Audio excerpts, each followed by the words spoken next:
yang maknanya bahwa Abdullah bin Mas'ud masuk kepada seseorang, kebetulan ada perempuan yang menggunakan kalung jimat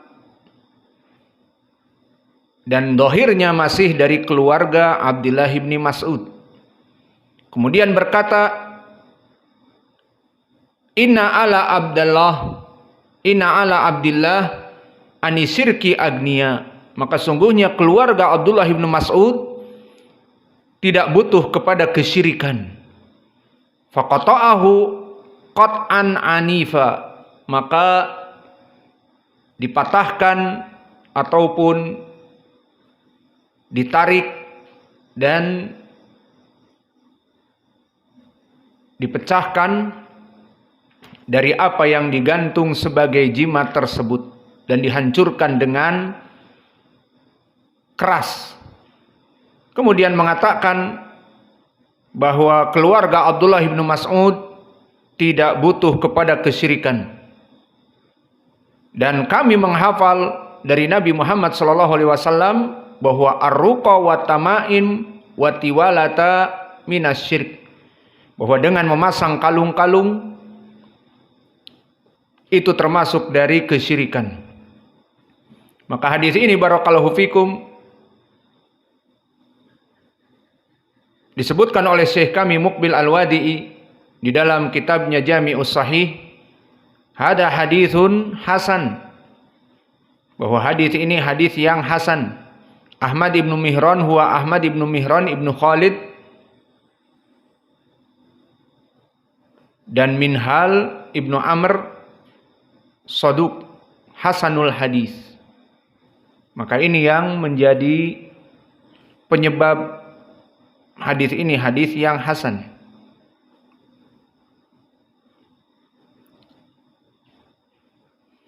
Dan hadis ini barakallahu fikum telah datang pula jalan yang lain.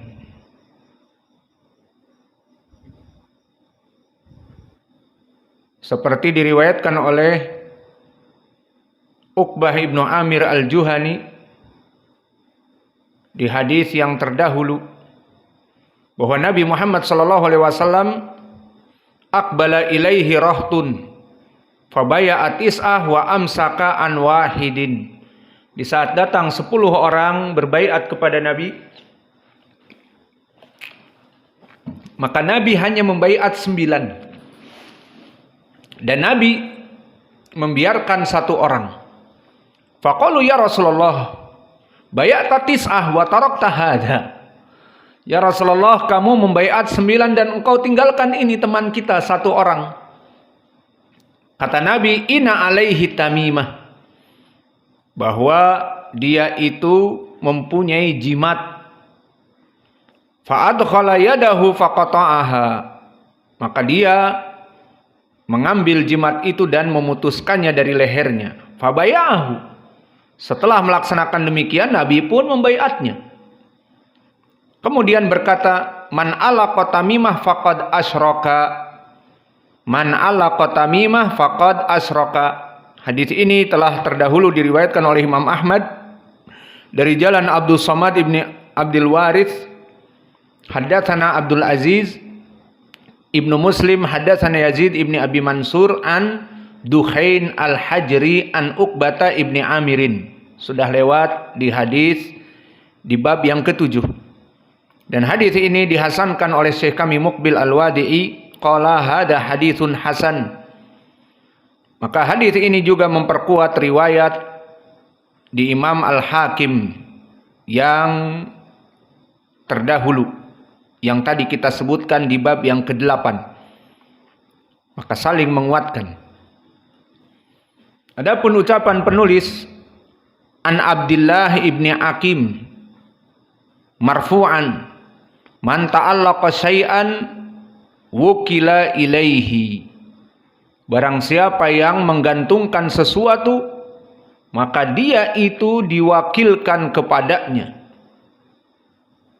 Maka barang siapa yang mengambil jimat, kemudian dia meyakini bahwa jimat itu akan memberikan kekuatan, menjadi bulletproof, menjadi tahan dari senapan dan tahan dari senjam. Maka pisau dan samurai tidak akan pernah menggoresnya. Namun main bola menginjak paku berdarah. Maka di saat dia meyakini tamaim wal kiladah untuk hewan bisa menyebabkan kekuatan dan mencegah bala, maka wukila ilaihi, maka hatinya itu bertawakal kepada tamimah, jimat-jimat tadi. Maka hadis ini dari Abdullah ibnu Hakim diriwayatkan oleh Imam At-Tirmidzi dan Imam Ibnu Majah dari jalan haddatsana Waqi', haddatsana Ibnu Abi Laila an akhihi Isa ibnu Abdurrahman qala dakhalna ala Abdullah ibn Hakim wa huwa marid na'uduhu faqila lahu law ta'allaqta syai'an faqala ata'allaqu syai'an wa qad qala Rasulullah sallallahu alaihi wasallam man ta'allaqa syai'an wukila ilaihi. Maka di dalam hadis ini disebutkan bagaimana Isa ibnu Abdurrahman mengunjungi Abdullah ibnu Hakim yang dalam keadaan marid, sakit. Kemudian dikatakan, apakah kamu menggantungkan sesuatu? Maka dikatakan, ata'allaqu syai'an, aku menggantungkan sesuatu, jimat dan seterusnya. Padahal Nabi telah mengatakan, man ta'allaqa syai'an wukila ilaih. Barang siapa yang menggantungkan sesuatu maka dia diwakilkan kepadanya. Maka hadis ini hadis yang diriwayatkan oleh Imam At-Tirmidzi dan Imam Ahmad tadi sanadnya dhaif, mempunyai 3 penyakit. Penyakit yang pertama Abdullah ibnu Hakim, yang mana dia tidak pernah mendengar dari Nabi, karena dia seorang tabi. Bagaimana mendengar dari Nabi? Yang kedua, Ibnu Abi Laila, bernama Muhammad ibnu Abdurrahman ibnu Abi Laila, maka dia sayyi'ul hifdz, hafalannya rusak. Penyakit yang ketiga disebutkan di sini Isa ibni Abdurrahman, saudaranya Muhammad ibni Abdurrahman ibnu Abi Laila, itu disebutkan oleh para ulama tidak pernah bertemu dengan Abdullah ibnu Hakim. Namun yang bertemu dengan dia bapaknya Abdurrahman ibnu Abi Laila. Maka sanad ini dhaif. Tentang pembahasan lafaz barang siapa yang menggantung jimat wukila ilaih, berarti dia diwakilkan kepadanya, tidak kepada Allah tetapi kepada jimat tersebut. Dan itu keadaan orang-orang yang menggantungkan sesuatu, maka dia bertawakul bukan kepada Allah tetapi kepada jimat tersebut. Bahkan di saat dia selamat dari perkara-perkara yang buruk, bukannya bersyukur kepada Allah, alhamdulillah. Coba tadi kalau terlambat saja mengerem, maka kita akan menubruk dari truk yang besar tadi. Namun alhamdulillah, karena jimat ini sehingga demikian dan demikian. Maka ini makna dari man ta'allaqa syai'an wukila ilaihi. Barang siapa yang menggantungkan sesuatu maka dia dijadikan bertawakal kepada sesuatu tersebut, tidak kepada Allah. Maka hadis ini dari Hakim dhaif, terdapat 3 penyakit tadi. Namun barakallahu fikum, hadis ini telah datang dari berbagai jalan dengan lafaz wa man ta'allaqa syai'an wukila ilaihi. Jalan yang pertama datang dari Abi Hurairah. Idan hadal an syahid an Abi Hurairah.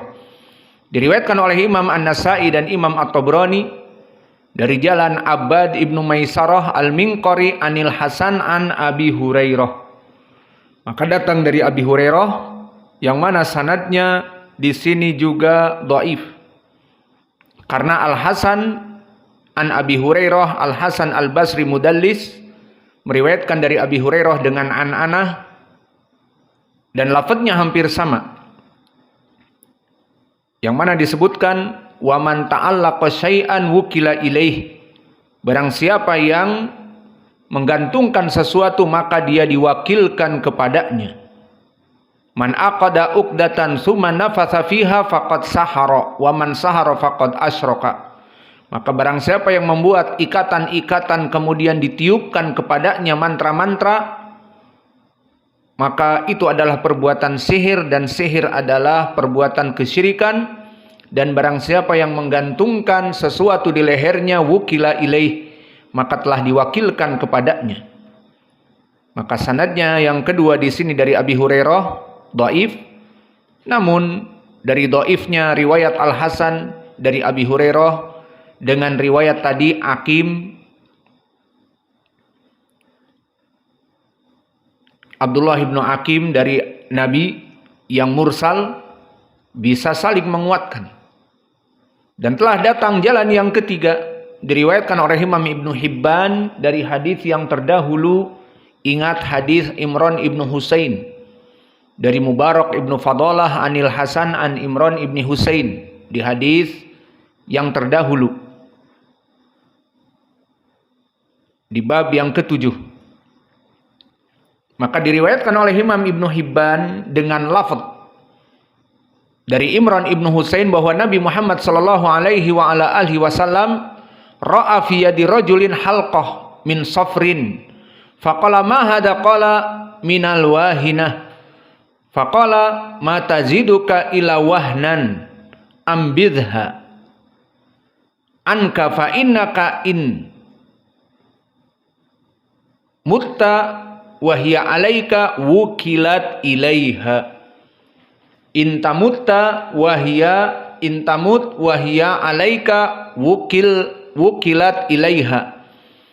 Maka lafadznya di sini yang menjadi poin adalah jauhkan dari jimat-jimat itu, karena jika kamu mati maka kamu menggunakannya, kamu memakaikannya, wukilta ilaiha, berarti kamu akan diwakilkan kepadanya, bukan kepada Allah bertawakal, tetapi kepada jimat-jimat itu kamu bertawakal. Maka hadis ini telah kita lewati sebelumnya bahwa Al-Hasan Al-Basri tidak pernah mendengar dari Imran dan dia mudallis, dan yang kedua Mubarak ibnu Fadalah mudallis juga meriwayatkan dari Al-Hasan Al-Basri dengan anak-anak. Maka di sini hadis Abdullah ibnu Hakim yang menyebutkan bahwa barang siapa yang menggantungkan sesuatu berarti dia telah bertawakal kepada sesuatu tersebut. Maka hadis ini hadis yang bisa dikatakan tadi naik kepada derajat hasan li ghairih atau bahkan sahih li ghairih dari berbagai jalan.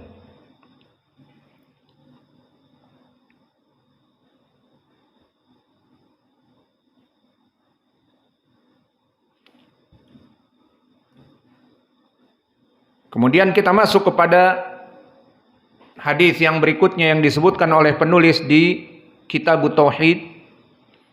Wa ruwiya aw rawa Ahmadu an Ruwaifi qala li Rasulullah sallallahu alaihi wa ala alihi wasallam ya Ruwaifi'u la alal hayata tatulu bika fa akhbirin nas anna man aqada lihyatahu aw taqallada wataran austanja biroji dabah au adomin fa inna Muhammadan bariun minhu.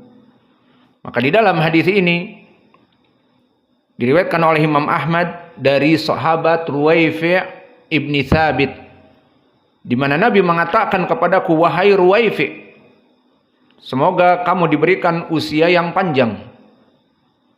Fa akhbirin nas, beritahu manusia, disuruh berdakwah oleh Nabi. Anna man aqada lihiyatahu, barang siapa yang aqada lihiyatahu, mengkepang dari janggutnya. Maka janggut dikepang itu bukan dari sunnah Nabi. Maka kalau ditanya, bisa kamu mengepang janggut kalian? Jawabnya, jangan dikepang. Janggut cuma 1 lembar, 2 lembar. Orang Indonesia, para salafiyin, masakin, janggutnya sedikit. Jika janggut itu dijual, maka kami akan membelinya dan menempelkannya. Maka hadihi minas sunnah turabbil lihyah. Kama qala fi sahihain an Ibnu Umar dan Ibnu Abbas dan Abi Hurairah, bahkan menjadi lifestyle bagi salafiyin ahli sunnah. Qassus syawarib wa wafrul liha. Maka pendekanlah kumis-kumis kamu, jangan dipotong klimis seperti perempuan juga nanti. Maka dipiara, namun jangan melebihi bibir. Tidak seperti digambar Albert Einstein. Maka kumisnya panjang. Kalau dia minum, maka kumisnya ikut minum. Maka lifestyle orang-orang muslimin qasus syawarib, dipangkas dari kumisnya